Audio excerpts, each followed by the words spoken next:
Hi, I'm Lou with another episode of My Car Story. And today we're at the Collector's Car Garage in Chicago, Illinois.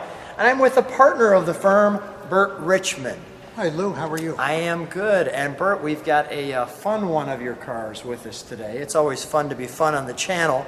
But I want to do this before we get going too far. I want to just give a little shout out to where we're at. We're at Collector's Car Garage. So you can pause on that. And if you have a car in the Chicagoland area and you need to know where to take it, it's right across from the WGN studios. And you keep your car here, and there is all of the information on the brochure. And rather than show you the brochure, I just want to take a moment and show you where this is the area where people come and enjoy before they leave their cars. And then you can leave your cars in this beautiful facility here, and they are amazingly taken care of. So Burt, back to you with the car. What car do we have here today? This is a 1971 Honda. It's one of the first cars that, first model of car that Honda brought into the United States.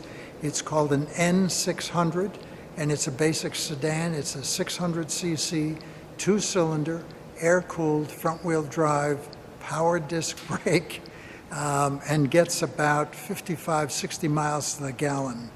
I owned one, bought one new in 1971, and was just having a little bit of sort of retrospective, how do I regain my youth? And found this in Minneapolis and decided that it needed to live in Chicago in a nicer environment. So with that being said, this car obviously wasn't this color. What have you, well, let me just go right to the car and we can talk about it while we're looking at it. Come on right alongside me. Now a 600N, is there any reason for the N? Well, I don't know about what the N is. I would tell you that it's for normal, because they also had a hatchback, which was a 600Z, okay, which was a little bit more peculiar in its shape and style.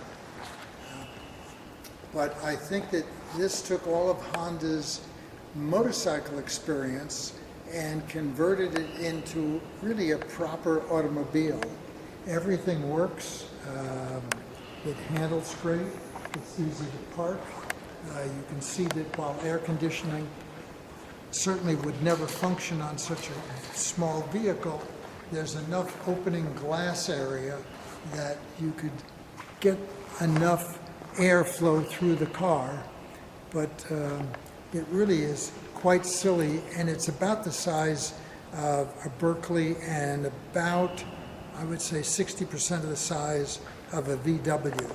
In fact, we might want to move this over next to a VW Beetle so you can see that it's actually much smaller. Well, we're going to drive it then and do just that, because it is kind of a little fun car to drive.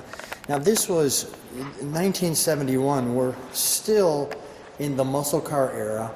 We haven't had any gas rationing situations just yet. And this car, you know, if you had a foreign car at that time in America, people looked at you a little odd.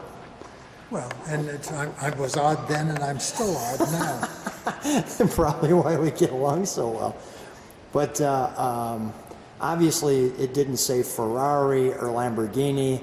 It said Honda. So I feel blessed that I never had the need to have, or the desire to have a Ferrari. I have friends who had them, and they always had a backup car. okay. This is the backup car. I was always willing to settle for the residual. So you wanted the dependable. And you were even sharing with me, I mean, this one's really well restored. Obviously, what do we have, a GM green color, is it? I think this is called Sonic Green. Sonic green. I'm trying to show, I'm not doing a good job of it off of the light there, maybe better there. I'm trying to show the, there's a little Package area parcel there. Yeah, shelf. there it is. Where you can see, I mean, you know, nice package parcel shelf. Look at the way the window opens up here on the side with It couldn't be simpler. With that. No complicated mechanism. But even if you look at There's my how hand, the there's the gas door. is handled, Yeah, show me. Let me get around real quick.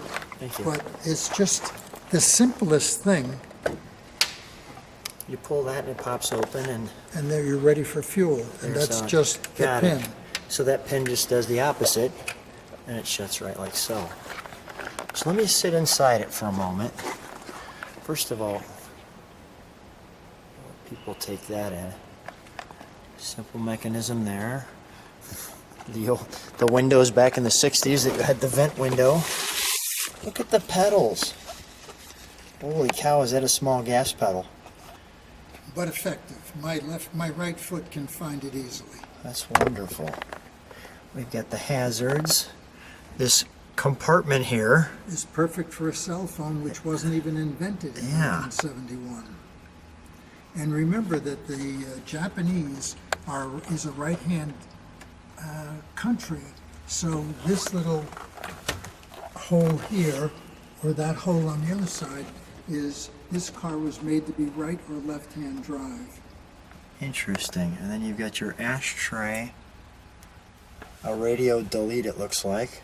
Yes. And then one of the reasons why I want to drive this is check out the stick shift. It's actually off your panel here. Almost, it's got a lot of cues from older American cars. Like, you know, this almost reminds you of the 3 on the tree, which used to be off this stalk here. And we're talking back in the 30s for that.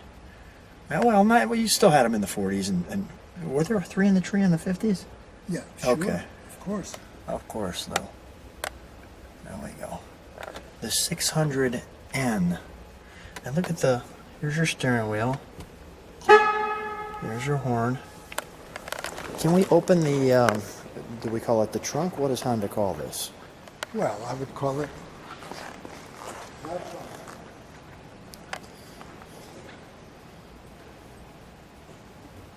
Which requires a key. And I'm seeing here's our spare tire. Oh no, there's our spare tire. Well, the spare tire should Okay, should be in that spot. be in this compartment. Okay. However, the new tires are slightly bigger than They fit, I got it. the original size tires. This little lug wrench there. So convenient. It's you can see it's very easy to work on, right? I mean, very dependable. Let's take a look under the hood. I'm eager to see what we have here. Show the all-important Honda 600. Obviously, the vinyl top was added. That's correct. A little windshield wiper piece there.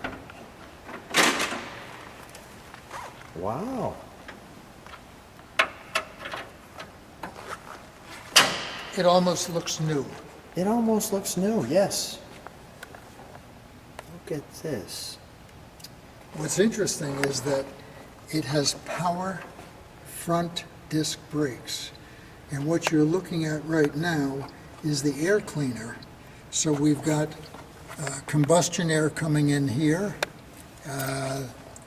Going through the filter. Right. Normally, there's a tube that goes from the engine up to here, which is blowing warm air into the engine so that it starts and runs quicker. We've got the jack up here. Proper jack. There was our horn that we beeped. Yep. And we've got our water bag here. We've got our heater here. And we have our carburation here. And all the way down. Front wheel drive then. Correct. I'm saying the front wheel drive down there. Yes. Well, let's fire it up. Now, you know what? Give me one. I apologize. Give me 1 second. Let me just do this. It says N600. I'm noticing. Let me get all the little features. Those of you who know me know I love the details. I'm even seeing the little VIN number there. You see that? Yes, I do. Wow. I mean, these cars just evaporated in Illinois. I mean, because the salt hit them one time and it was over. So the good thing about this car, or a good example of an air-cooled car, Yeah. is that it actually does have a blower that's circulating air around the engine, and it's being cooled. And that's essential, again, back to a Renault, a Fiat 500, a VW Beetle, the early Porsches, everything that is air-cooled needs to have airflow around it. How long have you had this one? I've had this car for 4 years. How long did the restoration take? Restoration only took about a year, and that's mostly because we had some mechanical problems. Okay. The replacement and repairing the rusted out pieces, the door sills, some fender work, lots of surface dents, and that only took maybe 4 weeks. But when we discovered that it didn't run very well, we needed a lot of parts that were unobtainable. How did you obtain them? You know, the internet makes everything a lot easier. But as an example, nobody had a rebuild kit for the power booster for the front brakes. This. Right. And Okay. that took months of searching, finding, calling, and somebody in Canada actually put me in touch with some folks in Montana whose specialty was just rebuilding these. And this doesn't have a lot of moving parts. It's just a matter of technologically, the size of the O-rings and the little fittings. I'll bet there isn't more than $3 worth of parts inside that. But trying to find somebody who could actually make it work was the big issue. Well, well, I'm looking forward to hearing what it sounds like. Let's fire this up. Very good. Can we keep it open while we fire it? Sure. I guess this. Okay.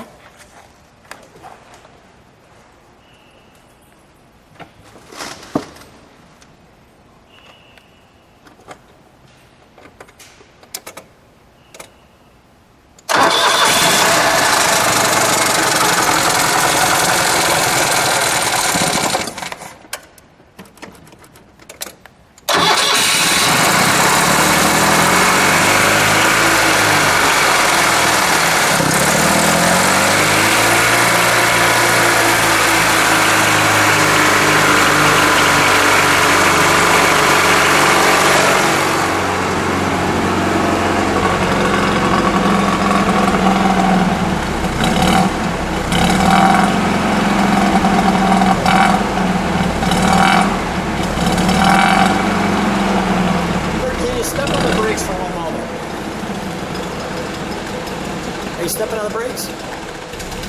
Thank you.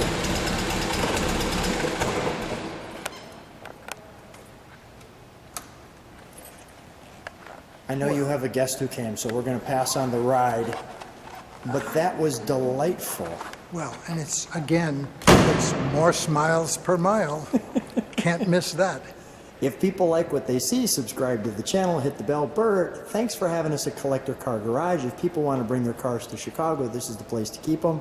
If they don't have room in their own spot or they want to keep them safe, the right spot is right here at Collector's Car Garage. Thanks for being on My Car Story. Well, and the final statement is, what I tried to create was something that's a cross between a museum and an emergency room in the hospital. So it's super clean, super sanitary, and super safe. Anything else we need to know? If you live in Chicago and you don't have room for a car at home, bring it here. We've got lots of room for 300 cars. Perfect. Burt, thanks so much for sharing your car with us. Looking forward to people's reaction on the channel. Thanks for being on My Car Story. Thank you.